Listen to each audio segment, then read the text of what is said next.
It began with a single text, just one letter, K, a message that would normally mean nothing. But for Dee Ann Grimes Hutchinson's family, it was the most terrifying sign they could have imagined, because Dee Ann didn't text like that. She was thoughtful, kind, expressive. She filled her messages with warmth, with full sentences, with love. A single K. That wasn't her. It was cold, clipped, wrong dot, and soon, everyone who loved her realized that this K wasn't just a casual reply. It was the chilling clue to her final moments alive. By the end of that day, June 14th, 2013, Dee Ann was gone. No goodbyes. No explanation. No trace. For her children, her brother, and her closest friends, panic set in instantly. Dee Ann was not the kind of woman who would walk away. She was deeply rooted in her family and her small community in Rushville, Indiana. She loved her kids fiercely. She cared for her friends. She was the kind of person people relied on. Someone who carried everyone else's burdens, but still found time to laugh and love, to simply vanish. It didn't make sense. And the more people thought about that K, the more it felt like something darker. Something forced. Something that wasn't really from her at all. The last person to see her alive was her husband, Dale Hutchinson. He told investigators a simple story. They'd argued, he said. She got upset, stormed out, and left to cool off. He insisted she just needed time. She'd be back. But no one who knew Dee Ann believed that. Her children immediately called out the lie.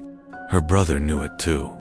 She wouldn't walk away from her responsibilities, and she wouldn't abandon her kids. As the hours turned into days, and the days into weeks, Dee Ann's disappearance began to unravel into one of the most disturbing and heartbreaking cases Indiana had ever seen, because behind the picture of a small-town marriage was a web of secrets, financial struggles, and manipulation. And as police dug deeper, it became clear that the man she trusted most, the man who had vowed to love her, was hiding a truth too horrifying to imagine. Before we dive deeper into the investigation, it's important to understand who Dee Ann really was, because Dee Ann wasn't just a name in a case file. She was a daughter, a sister, a friend, and above all, a mother, a woman with her own hopes, struggles, and dreams. Friends described her as strong-willed, but compassionate, the kind of person who could make you laugh, even when life felt unbearable. She had a generous heart, often giving more than she had, and she carried an unwavering love for her children. Her days were filled with the ordinary, routines of motherhood, packing lunches, helping with homework, working long hours just to keep stability in the home. But to her kids, those moments weren't ordinary at all. They were memories of a mother who showed up, who fought for them, who never walked away. Her brother recalled, if you needed something, Dee was there. Even if she didn't have much, she'd give it. That was who she was. And that's why I knew if she wasn't answering, if she wasn't here, something terrible had happened. Her children echoed the same. Mom never left us. Not like that. She'd never do that. This was the heart of Dee Ann's story, the loyalty she had to her family. And that's why, when Dale insisted she had stormed out, no one who truly knew her believed it for a second. They felt it in their bones. Dee Ann hadn't walked away.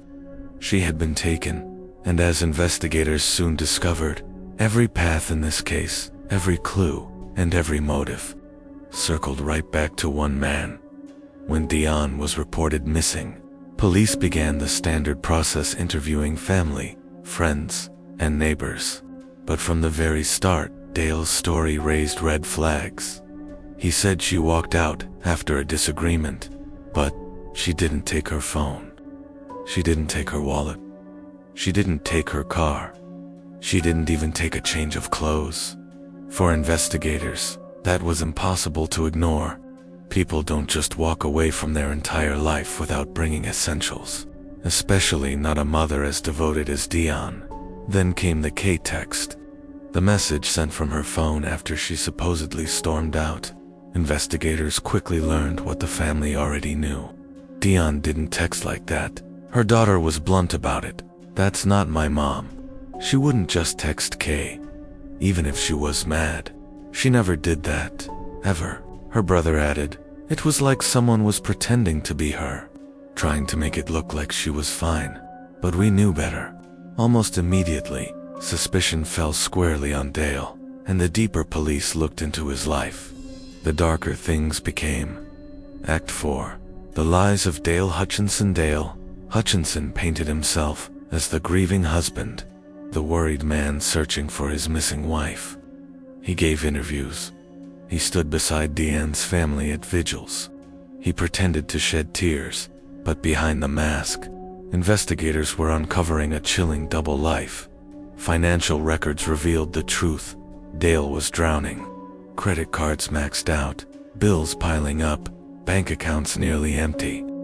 The life he flaunted was a lie, and it was Dee Ann who kept the house of cards from collapsing. She was his safety net, his lifeline. Friends would later say, Dale had always been controlling, manipulative, a man whose charm turned sharp when the doors closed. Dee Ann confided in those closest to her about the strain on her marriage. She felt like she was carrying the weight of the world, while Dale kept dragging them further into the dark. And then, investigators found the insurance policies. Multiple life insurance policies. Policies that would pay out only if Dee Ann died. Suddenly, the motive snapped into focus. Dale wasn't just lying about his wife's disappearance. He stood to profit from it. To him, Dee Ann wasn't a partner. She was a dollar amount. When pressed by police, his stories unraveled quickly. One day, he said, Dee Ann stormed out after an argument. Another, he hinted she had run off with someone else. Sometimes he blamed stress. Other times, he suggested she was unstable. He twisted every excuse he could, trying to create shadows where the truth was already glaring. But the cracks were widening. The community, once sympathetic, once willing to believe in the image of a broken husband, began to see through the act. The vigils he attended suddenly felt hollow. The tears he shed looked rehearsed. Neighbors whispered. Friends turned suspicious. Even those who had once defended him started asking the same question. Investigators had been asking from the very beginning, if Dale loved Dee Ann so much, why did every single trail of evidence lead straight back to him? And then, nearly 2 months later, the unthinkable happened. On August 21st, 2013, investigators received a tip about a suspicious property connected to Dale. It was an old farm site, remote, forgotten by most, a place that looked abandoned, silent, like time had stopped there years ago. At first glance, there was nothing unusual, just rusted equipment, overgrown weeds, and scattered debris. But then, something caught an officer's eye. An ammonia tank. It sat strangely, almost out of place. Its smell was sharp, bitter, unforgettable. The way it was sealed didn't feel right. When officers pried it open, they were met with a nightmare they would never forget. Inside that tank were the remains of Dee Ann Grimes Hutchinson, the woman who had texted Kay, the mother who would never abandon her kids, the sister who always showed up, the friend who gave everything she had. Her body had been hidden away, like trash, dumped, discarded, by the very man who had once promised to love her. For investigators, it was confirmation of their darkest fears. For her family, it was devastation beyond words. Her brother later said through tears, I knew she was gone. I felt it. But hearing it, knowing she was thrown away like that, I can't explain that kind of pain. Her children's world collapsed in that moment. Not only had they lost their mother, but they also had to face the unbearable truth. The person responsible was their own father. It was a betrayal that cut deeper than any wound. The mother who would never abandon her children. The sister who was always there when you needed her. The friend who gave everything she had. And yet here she was, stuffed inside a tank. Hidden like trash, not forgotten, but discarded. by the very man who is supposed to love her, cherish her, and protect her. For investigators, it was confirmation of their darkest suspicions. For Dee Ann's family, it was devastation beyond words. Her brother later said through tears, "I knew she was gone. I felt it. But hearing it, knowing she was thrown away like that, I can't explain that kind of pain. It's a hole that never heals." Her children were shattered. Their world had collapsed, not just from losing their mother, but from realizing the unthinkable truth that the man they called Dad was the one responsible for taking her away forever. Dale Hutchinson was arrested and charged. The evidence against him was overwhelming. His lies had crumbled. The financial motive was clear. The cover-up attempt had failed. But for Dee Ann's family, justice would never feel like enough. A prison sentence couldn't fill the empty chair at family dinners. A guilty verdict couldn't replace the laughter of a mother stolen too soon. And no amount of punishment could erase the image of how she was discarded, hidden away in an ammonia tank, as if her life had meant nothing. Her daughter later said through tears, "We wanted answers, but nothing brings her back. Nothing gives us back the years we lost. Every birthday, every holiday. She should have been here. He stole that from us."